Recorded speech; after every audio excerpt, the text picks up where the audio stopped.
सास बहू का रिश्ता।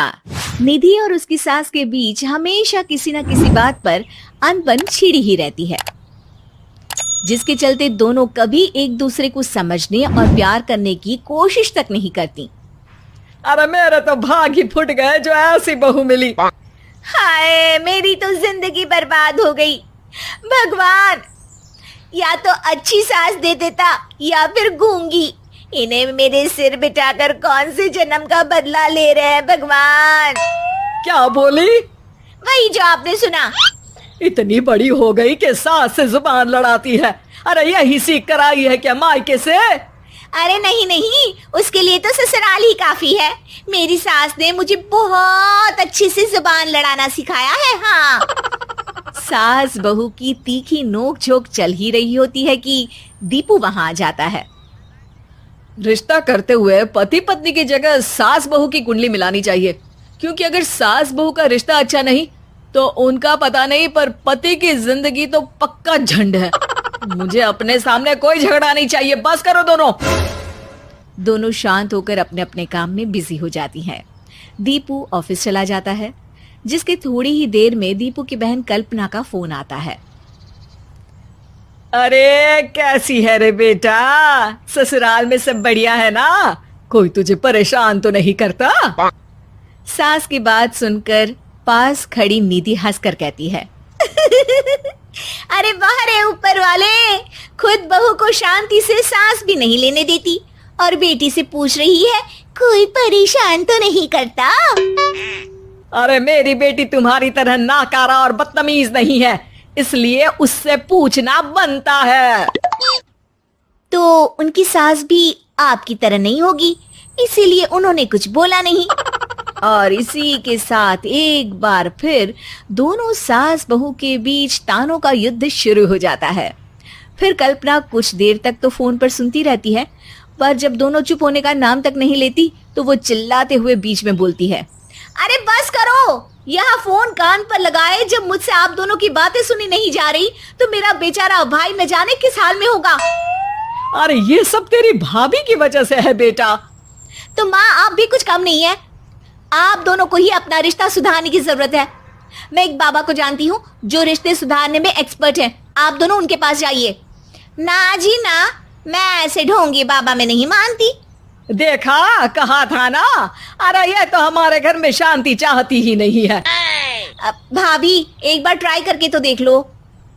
इस पर निधि मान जाती है और अगले ही दिन दीपू के ऑफिस जाने के बाद दोनों बाबा के पास पहुंच जाती हैं। सास बहू के बीच रिश्ता कुछ ज्यादा खास नहीं है। हर समय तू मैं चलती रहती है। हाँ जी हाँ, बिल्कुल सही। आप तो बहुत ज्ञानी है बाबा जी। तो उपाय सुनो।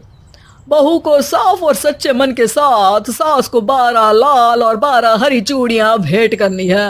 मतभेद अपने आप कम हो जाएंगे। बाबा का उपाय सुन अगले दिन निधि सास को चूड़ियां भेंट कर देती है, लेकिन इससे भी उन दोनों के बीच कुछ सही नहीं होता।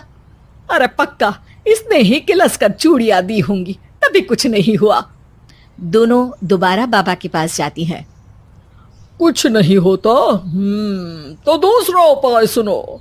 सुबह सूरज निकलने से पहले ही घर की सफाई कर सारा कूड़ा घर से बाहर कर ठंडे पानी से स्नान करना है। इससे दोनों के बीच रिश्ते अच्छे हो जाएंगे। अरे इतनी जल्दी मम्मी जी ही उठ सकती हैं? ये आपको ही करना पड़ेगा। मैं अकेली तो लड़ाइयाँ नहीं करती ना। बाबा का उपाय मानते हुए अगली सुबह से सास जल्दी उठ सूरज निकलने से पहले घर की सफाई कर ठंडे पानी से नहाने लगती है। ये सब कुछ दिन तक चलता है, जिससे अभी भी दोनों के रिश्ते तो नहीं सुधरते, पर सास की तबीयत खराब होने लगती है। अब लगता है आपने मन से काम नहीं किया होगा, तभी तो रिश्ता वैसा का वैसा पड़ा है और तबीयत खराब हो गई। अरे सही कहती थी तुम। कल मुहा ढोंगी बाबा। देर आए पर दुरुस्त आए। चलो आराम करो अब निधि बाकी काम छोड़ सास की सेवा करने लगती है। अपनी पत्नी और माँ में ऐसा बदलाव देख दीपू बिल्कुल हैरान रह जाता है। अरे कहीं बाबा ने कोई जादू टोना तो नहीं कर दिया? मेरी माँ और पत्नी इतना घुल मिल कर तो नहीं रहती। ओहो, सरकाज़म। बस बस अब जाओ और अपना काम खुद कर लो, मुझे मम्मी जी का ख्याल रखना है। निधि की बात सुन हैरान दीपू बस उन्हें देखता रह जाता है और निधि सास का ध्यान रखने में लगी रहती है। इसी तरह दिन बीतते हैं और निधि आधे से ज्यादा समय सास के साथ बिताने लगती है, जिस वजह से उन दोनों का रिश्ता पहले से अच्छा होने लगता है और वो एक दूसरे को समझने लगती है। बहू, मैं सोचती हूँ एक बार उसे ढोंगी बाबा के पास जाना चाहिए, उसे सबक सिखाने के लिए। अरे पर मम्मी जी, उसकी क्या जरूरत है, हमारे घर में सब ठीक है, फिर वो कुछ भी करे, हमें उससे क्या। दोनों के बीच ये बात हो ही रही होती है कि तभी बाबा कल्पना के साथ उनके घर आ जाते हैं। माँ, बाबा आप दोनों से मिलना चाहते थे, इसलिए मैं उन्हें यहाँ ले आई। अरे पर हमें इस ढोंगी बाबा से नहीं मिलना। हाँ, मेरी बहू बिल्कुल सही कह रही है। जो कुछ समय पहले एक दूसरे को मारने को चलती थी, आज एक ही लय में बात कर रही है। आपको अपने रिश्ते के लिए किसी बाबा के नहीं, अपने आप की जरूरत होती है। रिश्ता सुधारने के लिए जरूरी है कि सास बहू को अपनी बेटी और बहू सास को अपनी माँ जैसा समझे और प्यार दे। उपाय तो बस एक तरीका है लोगों को समझाने का कि असली उपाय उनके पास ही है, आपको बस उन्हें समझना है।